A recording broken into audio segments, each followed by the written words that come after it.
Hello everybody, this is Hybrid. So yeah, today I'll be doing a review of Justice League.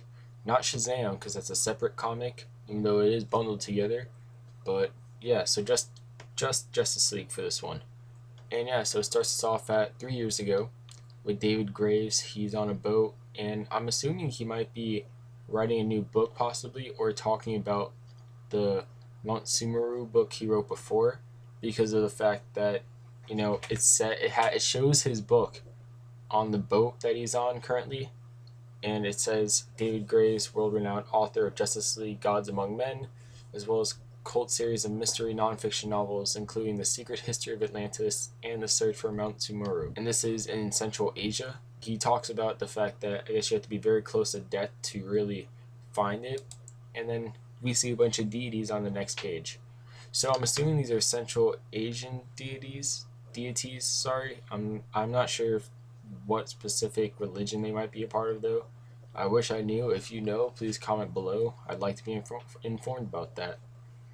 So yeah, he asked for help, and I guess the deities are pretty upset because no one's really paid attention to them for a long time. I guess they're just very upset, and they say you must help yourself. But then again, I think it's a different deity maybe, but he says, "Come, David Graves, or die." He's coming over there. He drags himself to what appears to be some temple. Then we go to today, and if you don't know who this is his name is Steve Trevor, I think. David Graves caught him, and because I don't know if I mentioned this already, but he's the villain in this story arc that's going on right now. And basically, he wakes up, he's all captured, doesn't really know exactly where he is, but he opens the door, which he assumes, I'm guessing, that's the door out of here. And this weird thing happens.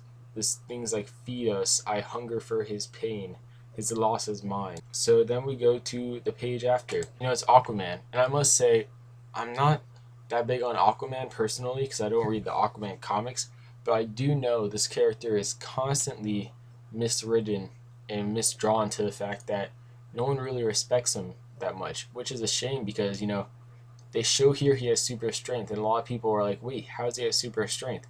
He's a very powerful character if you think about it. He controls the seas essentially. He has a trident of Poseidon, or trident of Neptune, whatever you want to call it. So I'm happy they're kind of showing a side of the character that usually gets neglected here. And so Aquaman is, he's saving a bunch of people, and he's also checking to make sure no one else is stuck in the waters. Then also he gets called by Cyborg to go to the Watchtower. So they all go to the Watchtower satellite, and from there they talk about the fact that Graves has been basically capturing and torturing a lot of their villains. They talk about their weaknesses a bit, and then the fact that, and Cyborg is the one who's actually mentioning all these too. And he says Batman doesn't trust anyone on the team. And then you have Superman in the background going like, "Well, Batman trusts me," which I was assuming Green Lantern would say something smart about that, which he kind of does. And he talks about, he's a nice guy, but he just floats there all the time. And we see Superman there just floating. And also they bring up the fact that Superman is a reporter as a secret identity. So they wonder, does he write about them? Cyborg confirms the fact that he doesn't write about him, except for the fact that then someone tries going into the Watchtower, and it turns out it's Graves. So if you didn't know by now, Graves doesn't like the Justice League at all. Basically, everything's all mixed up for him. So he talks about the fact that, from up here in their satellite, of course they might seem like gods. They're looking down on the earth, even though he says, "I've met gods, you're not gods." And he also mentions how Steve wouldn't basically betray them at all, and he didn't understand. And he just felt that maybe it was because of a sense of loyalty or maybe love, which sets off, Wonder Woman. And I don't know why they drew her like this, but they drew her with a lot of cleavage. But yeah, so she goes to attack him, and Graves lashes back out and attacks Wonder Woman.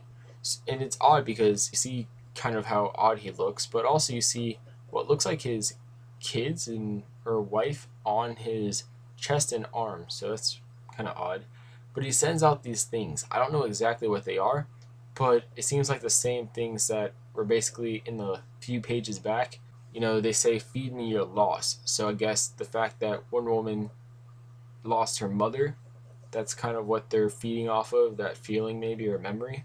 And yeah, so basically Wonder Woman is, she's defeated, you could say, and Superman goes and catches her, and then Batman, he's like, take him, and the Justice League attacks. But yeah, so they go in and attack, and Green Lantern attacks, but you know, Graves does the same thing. He's like, what loss rests in your soul? In this temple place. I'm assuming the same temple place that Graves went to in the first place. And he's looking around and he sees his family. But then also you see, Green Lantern, and he's being affected by Graves's odd soul loss eating thing. And the Flash attacks him as well. And next page, Graves defeats the Flash. He defeats Cyborg. He defeats Aquaman as well. But yeah, so he defeats all the Justice League members. He even defeats Superman. Finally, those, I guess, the deities or whatever force is behind this odd soul leeching fest going on, they give Graves the abilities which he has now, which also in turn gives him his odd appearance. So, he ends it off by saying the Justice League killed my family.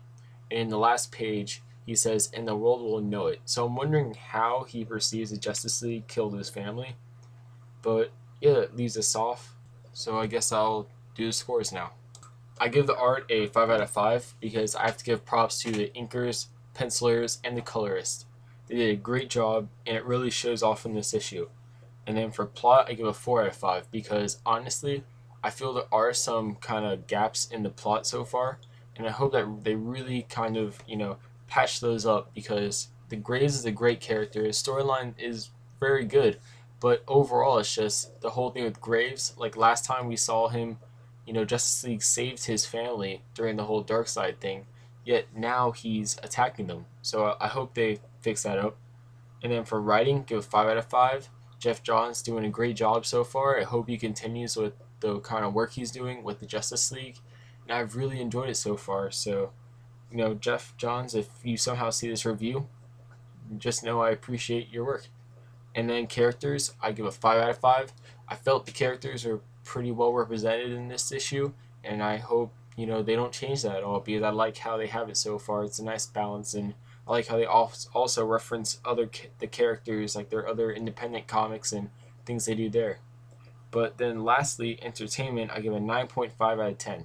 And the reason I give it a 9.5 out of 10 is because while it's not, to me, the perfect issue, like it's sure close to it for me for a Justice League issue, but even so, just those little things I mentioned before, that's just really what's keeping it away from me from giving it a 10 out of 10 for enjoyment. But yeah, still a very great issue overall. It gives a 28.5 out of 30 or 95%. So if you can, go get this issue. Highly recommend it. And this is Hybrid. If you like the review, like it, like the video, comment below on your thoughts on the kind of comic, and also subscribe if you haven't subscribed to my YouTube channel because everything in there is comic book related. So yeah,